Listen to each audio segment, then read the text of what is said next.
গরম পড়ে গেছে, এই রোদ্দুরে বসে থাকার থেকে ঘরে শুয়েছিল তো সহ্য হলো না। অবিশ্ব উড়ো, তাড়াতাড়ি এসো।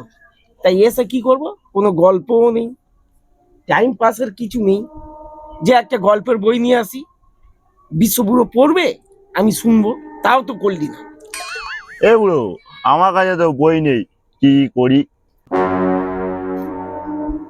চটা আসছে, এ চটা শোন, বলো। আমাদের টাইম কাটছে না। তা আমি কি করবো? তোর বাড়িতে কোনো গল্পের বই নেই? আমি পড়তাম আর সুমন শুনতো। গল্পের বই বলতে একটা বই কাকা আছে, ভৌত বিজ্ঞানের বই। তা তাই নিয়ে আয়, ওইটাই পড়ি। তাহলে এনে সেই দিচ্ছি। কবে পড়েছি ভৌত বিজ্ঞান। বুড়ো, এটা কি হলো? কি হলো? তোর কি থেকে থেকে ভূতে গেলায়?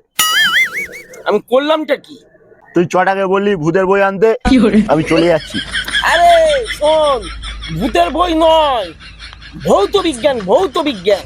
আমি জানি ভৌত বিজ্ঞান মানে ভূতের বই, আমি চললু। কি আবল ছেলে রে।